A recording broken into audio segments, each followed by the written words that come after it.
I am doctor Radha. मैं doctor Raut dental clinic में practice करती हूँ। तो आज हम बात करने वाले हैं मानसिक स्वास्थ्य के बारे में। उससे पहले मैं आपसे पूछना चाहूंगी, कैसे हैं आप सब लोग? अगर मेरी आवाज आपको ठीक से आ रही हो तो आप कमेंट बॉक्स में लिख के भेजिए या लाइक कर दे ताकि मुझे पता चले।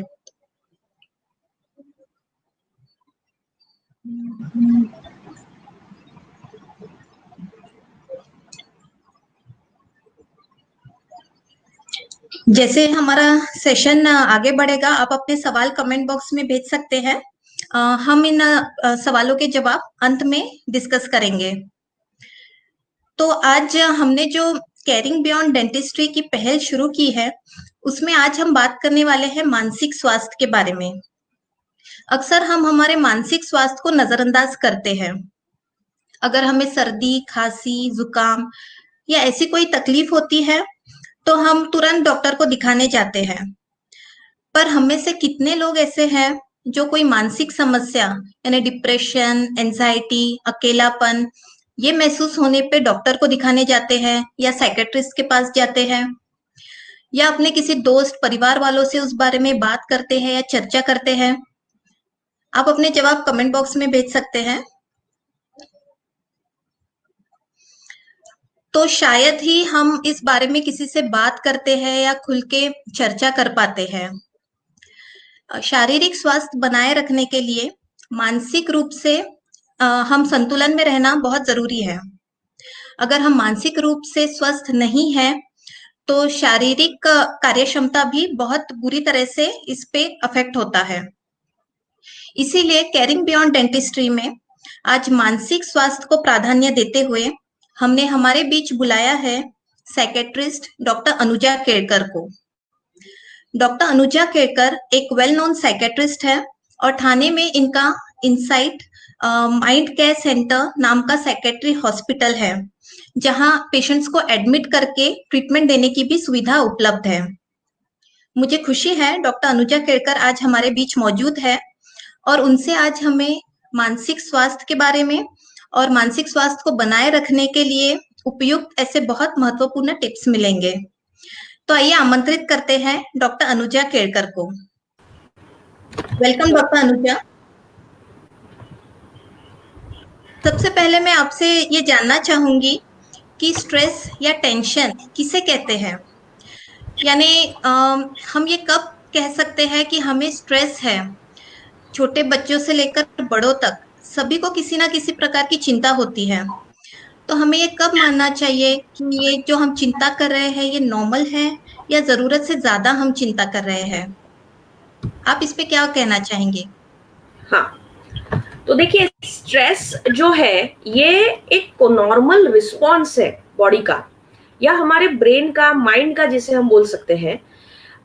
जनरली क्या होता है कि मैं एक एग्जाम्पल के तौर पे पहले बताना चाहूंगी कि अभी कोई इंटरव्यू है या स्टूडेंट का एग्जाम है। अब ये कुछ तो भी नया उनकी जिंदगी में एक चैलेंज या फिर एक न्यू चेंज उनके लाइफ में आ रहा है। अब इसको जो रिस्पॉन्ड करता है हमारा ब्रेन, हमारी बॉडी, उसको हम बोलते हैं कि स्ट्रेस। अब स्ट्रेस जरूरी नहीं है हर बार की पॉजिटिव हो, वो निगेटिव भी हो सकता है। एक लेवल तक स्ट्रेस इज ओके। तो हमारा जो बॉडी का रिएक्शन होता है हर चीज को, न्यू चेंज को, और उसको जो रिस्पॉन्ड करती है हमारी बॉडी इमोशनली, फिजिकली या साइकोलॉजिकली, उसको, वो रिस्पॉन्स को हम स्ट्रेस कहते हैं। और वो रिस्पॉन्स जो है वो फिजिकल सिम्टम्स में आता है, जैसे कि हेडेक होना या गर्दन में दर्द, पीठ दर्द, ऐसे रिस्पॉन्स में आता है। या फिर इमोशनली यानी रोना, चिड़चिड़, गुस्सा, और साइकोलॉजिकली यानी फिर डिप्रेशन या फिर सैडनेस, इंटरेस्ट कम होना, ऐसे अलग अलग इसमें वो आ सकता है। तो स्ट्रेस एक नॉर्मल लेवल तक जरूरी है। अगर स्ट्रेस रहे तो हम मोटिवेटेड रहते हैं, हमको काम करने के लिए एक वो स्फूर्ति मिलती है कि नहीं बाबा अपने को करना है, कुछ किसी भी हालत में करना है। लेकिन अगर स्ट्रेस ये लिमिट के बाहर चला जाए, जो हमारे कंट्रोल में नहीं है, हमें तकलीफ दे रहा है, डे टू डे प्रोडक्टिविटी हमारी कम कर रहा है, तो वो फिर नॉर्मल नहीं है। दैट इज वो उसका हमको कुछ ना कुछ इलाज करना जरूरी है, उसका केयर लेना जरूरी है। तो ये स्ट्रेस था। स्ट्रेस एक इन शॉर्ट अगर हम सिंपल भाषा में बात करें तो it's a reaction to any new change. कुछ भी अच्छा। नया हो रहा है उसको चेंज को रिएक्शन। ठीक है। तो हम मानसिक स्वास्थ्य किसे कहते हैं? यानी कौन सी चीजें संतुलन में रहने से हम ये कह सकते हैं कि हम मानसिक रूप से स्वस्थ हैं? देखिए, जैसा शरीर है वैसा मन है।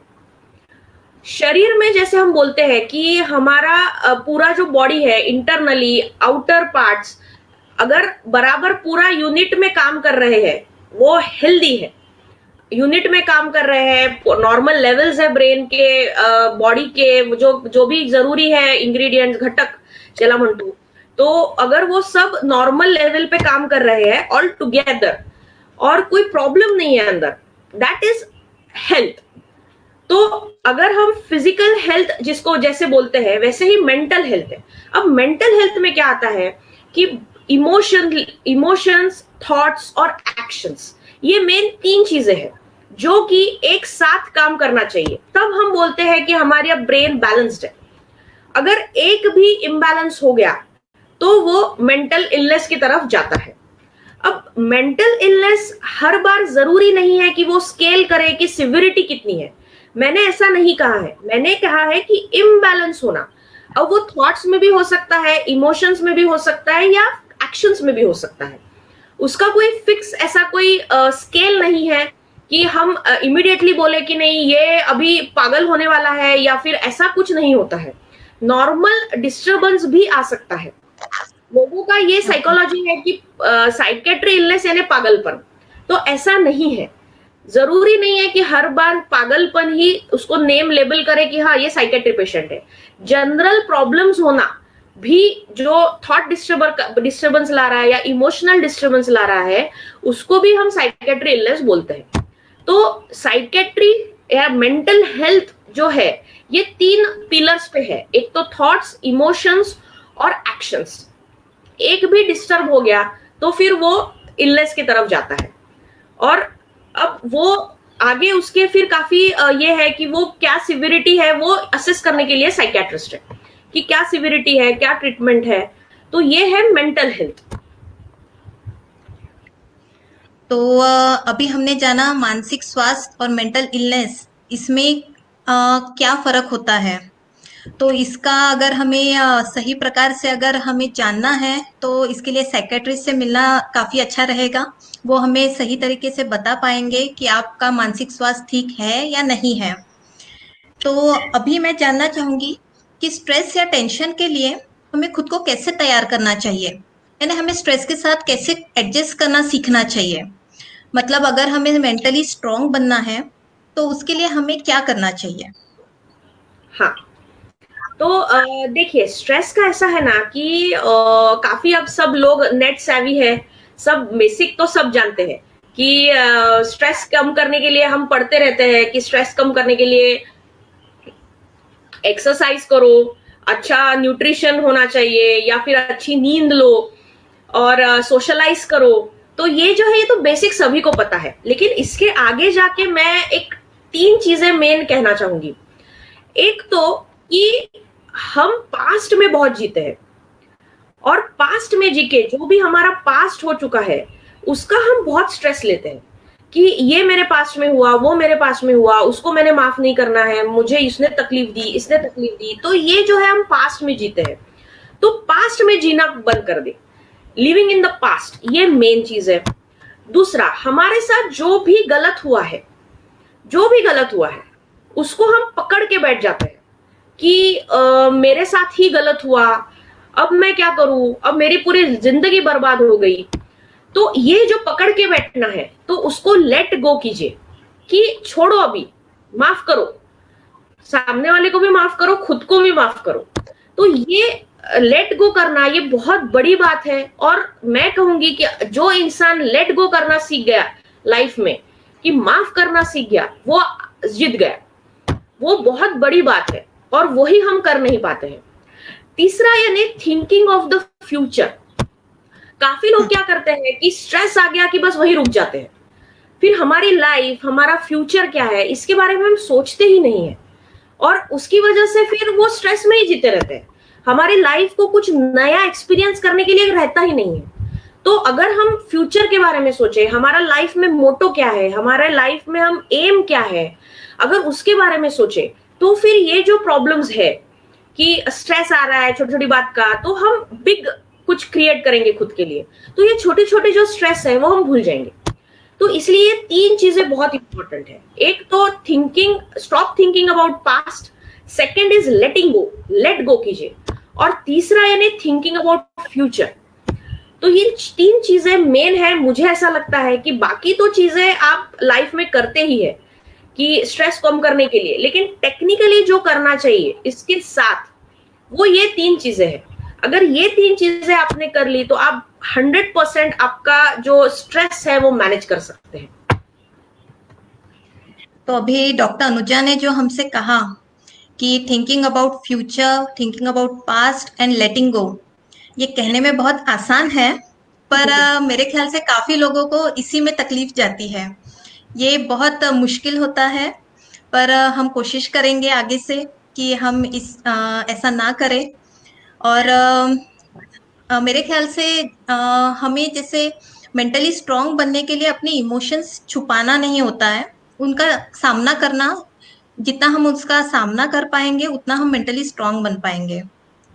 अभी जैसे हमने देखा, जब से कोरोना हमारी लाइफ में आया है, हमें अलग ही प्रकार के टेंशन्स होने लगे हैं। जैसे किसी को फाइनेंशियल स्ट्रेस है, किसी को अनएम्प्लॉयमेंट की चिंता, फ्यूचर की चिंता। तो जिन चीज़ों के बारे में हम में से किसी ने कभी सोचा भी नहीं होगा, उन सब परिस्थितियों का सामना हमें आज करना पड़ रहा है। तो इसके बारे में आप क्या कहना चाहेंगी? देखिए, ये जो सिचुएशन फिलहाल आया है ये ग्लोबली आया है, ये एक इंसान सफर नहीं कर रहा है, ये हमें समझना चाहिए कि जो भी अनएम्प्लॉयमेंट है, जो भी फाइनेंशियल प्रॉब्लम्स है, वो सभी लोग सफर कर रहे हैं, और ये एक फेज है लाइफ में, वो सभी के जिंदगी में आया है, ये एक दौर है। अब इस चीज को अगर हम एक्सेप्ट कर ले, रादर देन फ्रस्ट्रेट होके, इरिटेट होके, या फिर मेरे ही लाइफ में क्यों आया है ऐसा सोच के कोई फायदा नहीं है।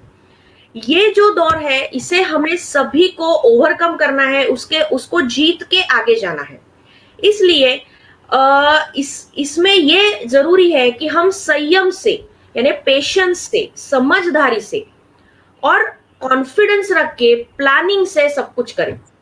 ये 3-4 चीजें जो है ये फिलहाल हमको इसी से जो एनर्जी है वो मिलेगी, क्योंकि संयम अगर हम छोड़ दे आज, तो हम आगे का कैसे जिएंगे? हम हताश हो गए, निराश हो गए, अगर समझदारी से काम नहीं किया तो आगे कैसे लाइफ में जिएंगे?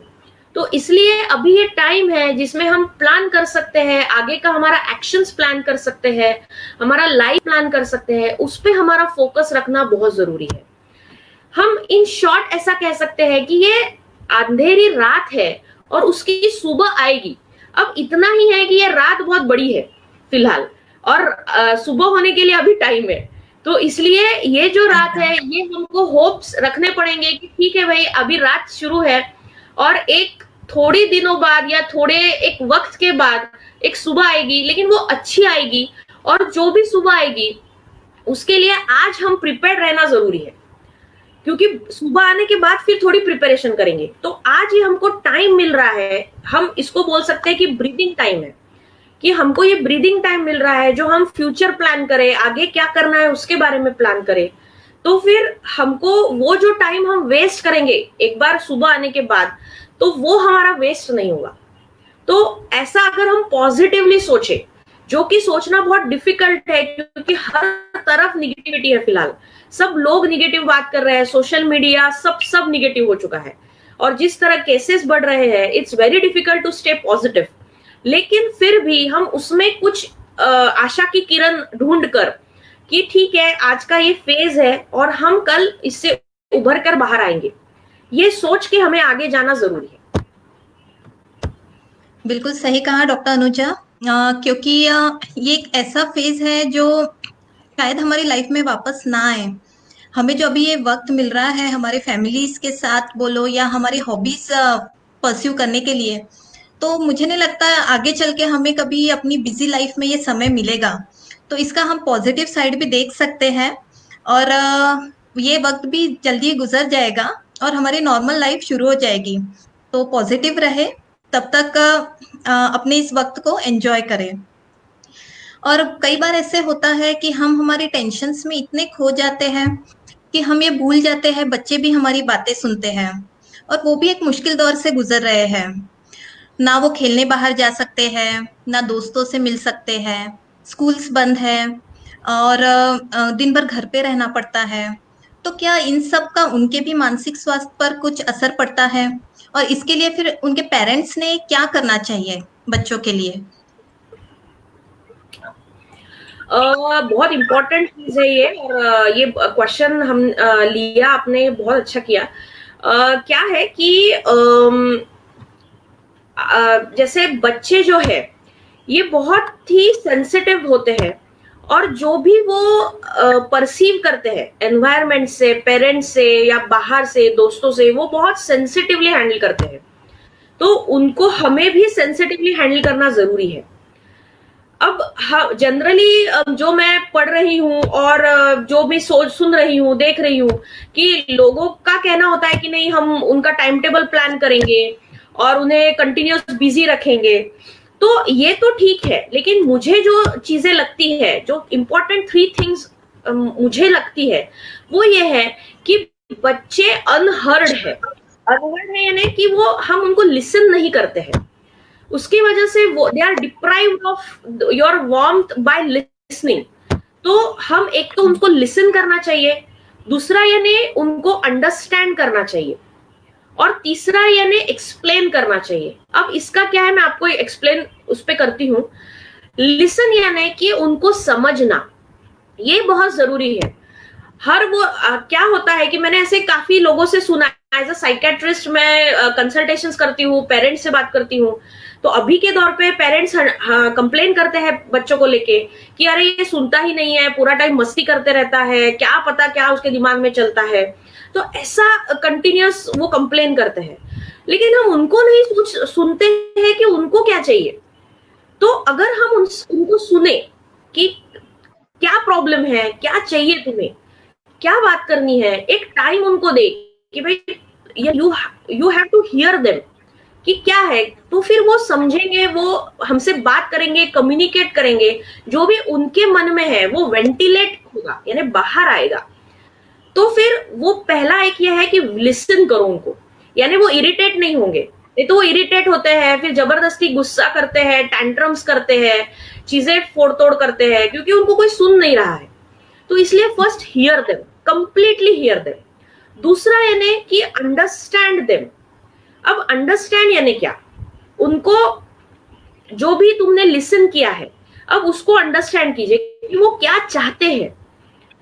वो आपके साथ खेलना चाहते हैं, आपके साथ टाइम बिताना चाहते हैं, आपके साथ एंजॉय करना चाहते हैं, कुछ तो भी टीम वर्क करना चाहते हैं। ये हमने समझना चाहिए।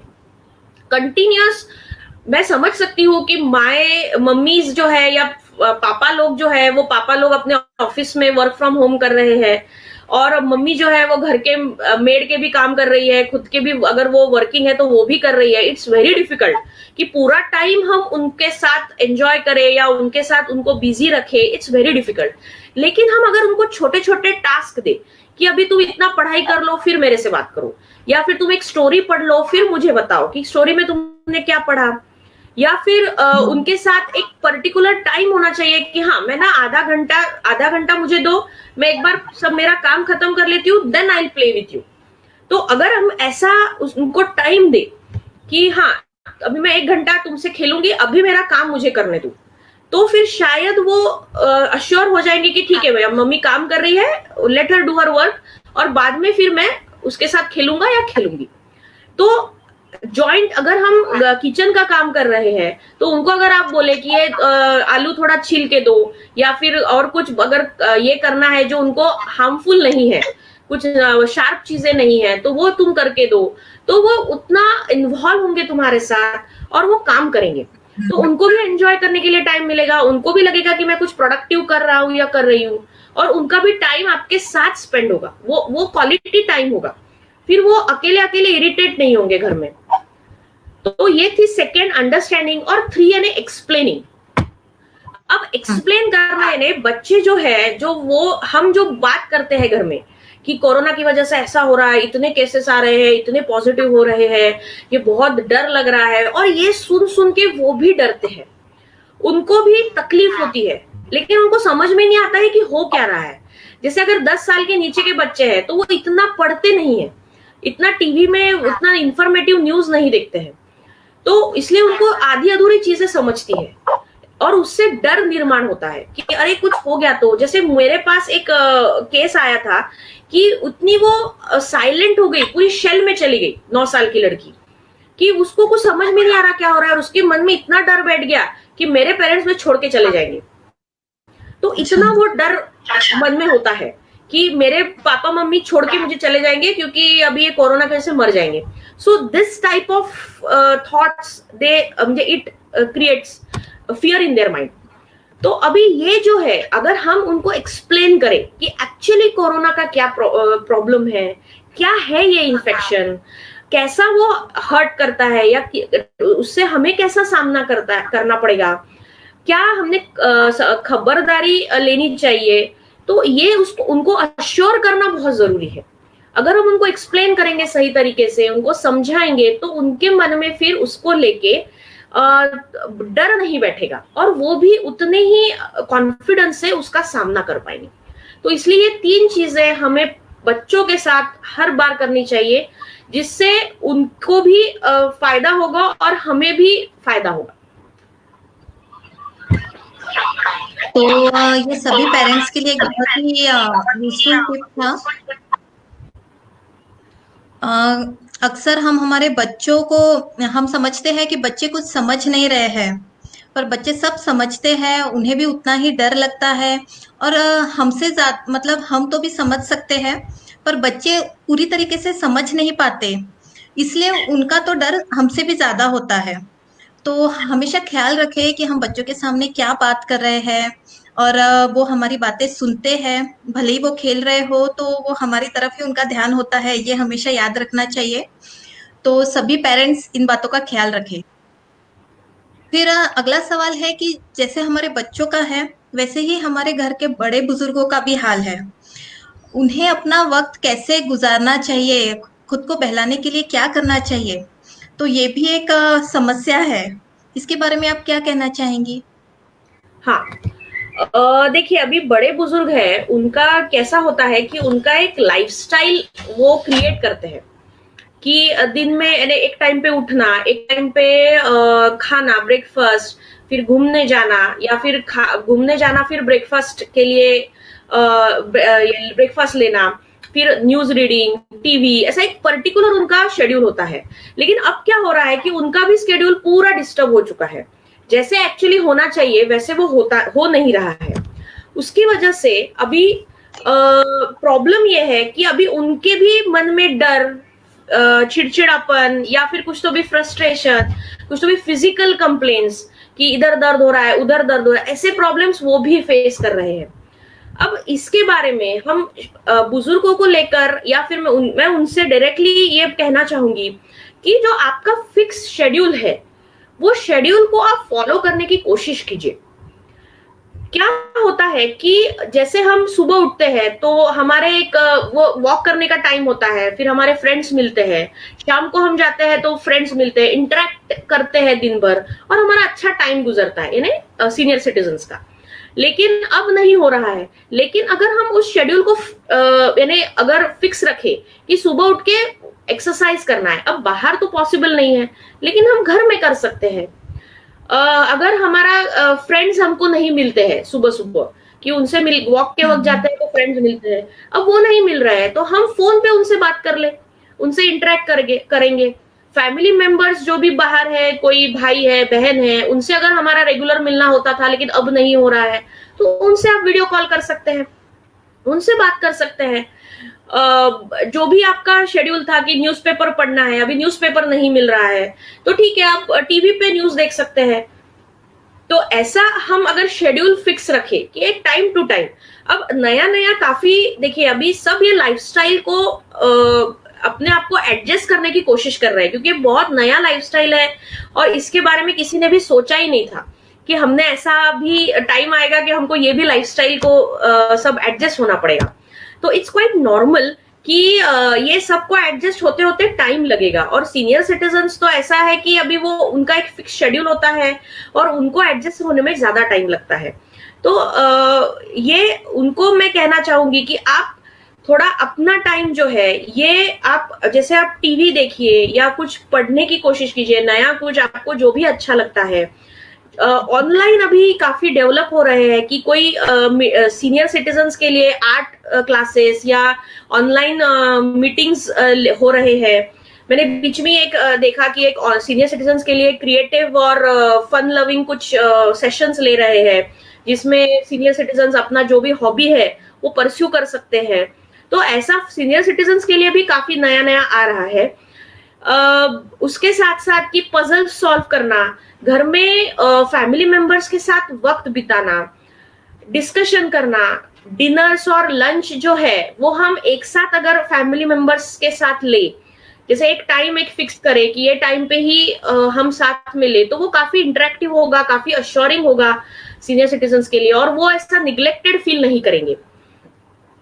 तो ये अगर हमने चीजें थोड़ा सा इनलाइन की तो उनको भी सीनियर सिटीजन्स भी उसमें अपने आप को एडजस्ट कर पाएंगे, और उनकी लाइफस्टाइल को ध्यान रखते हुए वो ये थोड़ा सा जो डाइवर्जन आया है लाइफस्टाइल में वो धीरे धीरे उसको भी एक्लेमेटाइज हो जाएंगे। तो इसका मेन टिप तो ये है कि जो सिचुएशन आई है उसे एक्सेप्ट करें और उसमें हम क्या कर सकते हैं तो वो जानने की कोशिश करें और उसे भी एंजॉय करें। तो अभी हमारा अगला सवाल है कि जैसे कोरोना का डर हम सबको है, पर उस डर को खुद पे हावी ना होने दे और सही सावधानी बरतते हुए मन को शांत रखना जरूरी है। तो इसके लिए हमें क्या करना चाहिए? आप इसके बारे में क्या कहना चाहेंगी? तो फियर जो है ना ये एक्चुअली आता कहां से है ये हमने पहले समझना चाहिए। फियर्स कुछ रैशनल होते हैं, कुछ इरैशनल होते हैं। अब रैशनल यानी कि अगर हम एखादे शेर को सामने देखें और उससे फियर अगर हो रहा है तो इट्स रैशनल फियर। लेकिन कोरोना का फियर जो है अगर हमारे आसपास वो है ही नहीं, इन्फेक्शन होने का चांस है, वो हुआ नहीं है लेकिन फिर भी हम उससे डर रहे हैं, तो वो इरैशनल मैं कहूंगी कि अगर हो जाएगा तो वो तो किसी को भी हो सकता है, उसका कोई फिक्स ये नहीं है। लेकिन वो इस सिर्फ विचार हम डरना तो वो इरैशनल फियर है। अब ये इरैशनल फियर हम आने ना दे, उसके लिए हम खबरदारी बरत कर अगर हम अपने आप को ये समझाए कि अगर हम अच्छे से खुद की अगर केयर ले, खबरदारी ले कि हमें ये क्या करना है क्या नहीं करना है, हमें अपने आप को कैसे प्रोटेक्ट करना है, ये अगर हम समझे तो फियर आएगा ही नहीं। और इसके लिए हम क्या कर सकते हैं, अगर हम पूरा टाइम उसके बारे में ही सोचते रहे तो फिर उसमें से निकलना बहुत डिफिकल्ट है। तो अब इसको लेके हमें कुछ ऐसी चीजें करनी है, मैं उसके लिए कुछ पॉइंट्स बताऊंगी कि आपकी इरैशनल फियर्स कम हो जाए। एक तो फैक्ट्स को लेके, फैक्ट्स एक आधे चीज को हम पूरे रूट्स तक जाए कि एक्चुअली उसके फैक्ट्स क्या है। सबको होता है क्या कोरोना, और अगर इन्फेक्शन हुआ तो इतना जानलेवा है क्या, सब मरने से डरते हैं, सबको यही डर है कि नहीं हमको हो जाएगा और हम मर जाएंगे। तो इसलिए हमको ये फैक्चुअल थिंग्स हमको स्टिक करनी चाहिए कि बाबा सबको होना, और हुआ तो भी जानलेवा नहीं है। कितने लोग ऐसे डेथ हो गई है, कितना डेथ टोल हम देख रहे हैं रोज, इतना नहीं है जितना एक्चुअली वो फियर उसका निर्माण हो रहा है। तो उसका जो फैक्चुअल जो हमें मिल रहे हैं डाटा, उस पे हमने स्टिक होना चाहिए। दूसरा है सोशल मीडिया को एक पर्टिकुलर लिमिट तक यूज करना चाहिए। कोई भी मैसेज आता हम उसको पढ़ के कोई भी मैसेज आता है हम उसको पढ़ के टेंशन ले लेते हैं, वो उसका ऑथेंटिसिटी कितना है, एक्चुअली वो मैसेज उतना ऑथेंटिक है, उसको हमने सच में समझना चाहिए या उसको छोड़ देना चाहिए, ये हमने दिमाग में रखकर जो भी हम डिसीजंस लेते हैं खुद के लाइफ के लिए, खुद के लिए, वो लेने चाहिए। तीसरा यानी कि खुद को प्री ऑक्यूपाइड रखे, कि अगर हमारे मन में एंजाइटी भी आ रही है, डर भी आ रहा है, तो अब खुद को हम उससे दूर रखने के लिए हमको खुद को बिजी रखना जरूरी है। जितना हम अपने आप को बिजी रखेंगे, पॉजिटिव रखेंगे, जितना खुद को इन्हें प्रेजेंट में रखेंगे, उतना हमको फायदा होगा। फियर अगर आ भी रहा है तो भी हम उसका सामना कर सकते हैं, उसके लिए हमें पॉजिटिव रहना जरूरी है। अब इसमें एक थोड़ा और ट्रिकी चीज ऐसी है कि फियर अगर एक लिमिट के बाहर जा रहा है तो फिर वो समझना बहुत जरूरी है। घर वालों से बात करके, अगर वो घर में बात करके अगर फियर कम हो रहे हैं तो इज ओके, लेकिन अगर फिर भी ऐसा लग रहा है कि नहीं मुझे बहुत तकलीफ हो रही है, एक लिमिट के बाहर मेरी तकलीफ जा रही है, मैं कंट्रोल नहीं कर पा रहा हूं मेरा प्रॉब्लम, और ये अब मेरे शारीरिक और मानसिक इलनेस की तरफ जा रहा है, तो हमें एक साइकियाट्रिस्ट की, मेंटल हेल्थ प्रोफेशनल की सलाह लेनी चाहिए, मदद लेनी चाहिए। फिलहाल एज अ साइकियाट्रिस्ट मैं इतनी केसेस देख रही हूँ फियर की वजह से कि लोगों में बहुत उसकी दहशत निर्माण हो गई है, और दहशत की वजह से वो अपने आप को इतना वो सकम हो गए हैं उस चीज को कि अब वो अपने आप से निकल नहीं पा रहे हैं उसमें, उन्हें नींद नहीं आ रही है, बहुत पैनिक अटैक्स आ रहे हैं, एंजाइटी हो रही है, और उसकी वजह से फिर वो निगेटिविटी बहुत बढ़ रही है, थॉट्स बहुत आ रहे हैं। तो इसके लिए फिर अगर वो लिमिट के बाहर जा रहा है, उनकी डे टू डे रूटीन अगर डिस्टर्ब हो रहा है, उनकी प्रोडक्टिविटी डिस्टर्ब हो रही है, तो डेफिनेटली मेंटल हेल्थ प्रोफेशनल का सहारा लेना चाहिए, ताकि वो जल्द से जल्द जो भी ट्रीटमेंट है, जो काउंसलिंग है, जो भी जरूरी है, वो उसके हिसाब से गए तो इससे जल्दी से जल्दी बाहर आ सकते हैं। हमें एक सवाल आया था श्रीजीत पाटिल से। तो उनका यही सवाल था कि इस सिचुएशन में अपने थॉट्स को कैसे कंट्रोल करें और एंजाइटी और पैनिक अटैक्स कैसे कंट्रोल करें। तो शायद आपने उनका सवाल का जवाब दे दिया है। तो हमने अभी देखा जैसे स्ट्रेस ये कई शारीरिक समस्या जैसे blood pressure, diabetes, heart problems या मानसिक समस्या जैसे डिप्रेशन, एंजाइटी, इन सब का प्रमुख कारण है। और मुख रोग तज्ञ होने के नाते मैं बताना चाहूंगी कि स्ट्रेस की वजह से कई मौखिक समस्याएं भी होती हैं, जैसे लाइकन प्लैनस, मुंह में छाले आना जिसे हम एप्थेसल्सर्स कहते हैं, या दांतों को घिसना जिसे हम टूथ ग्राइंडिंग कहते हैं, मायोफेशियल पेन डिस्फंक्शन सिंड्रोम, ऐसे कई और समस्याएं भी स्ट्रेस की वजह से ही होती है। तो हमें स्ट्रेस नहीं लेना चाहिए, मन को शांत रखना चाहिए और समाधान से अपना जीवन जीना चाहिए। अगर आपके और कोई सवाल होंगे तो आप कमेंट बॉक्स में भेज सकते हैं। ये मेंटल हेल्थ को लेके काफी अच्छा इनिशिएटिव डॉक्टर राधा ने लिया है, और एज अ साइकेट्रिस्ट और मेंटल हेल्थ प्रोफेशनल मैं या हम सभी लोग एज अ साइकेट्रिस्ट ये चाहते हैं कि जो स्टिग्मा है साइकेट्री को लेके वो कम हो जाए, और अवेयरनेस जो है मेंटल हेल्थ को लेके वो हम जितना ज्यादा स्प्रेड कर सके उतना हमारा इनिशिएटिव इसमें रहता है, ताकि जो लोगों के मन में इसको लेके शंका है, निगेटिव चीजें हैं, वो कम हो।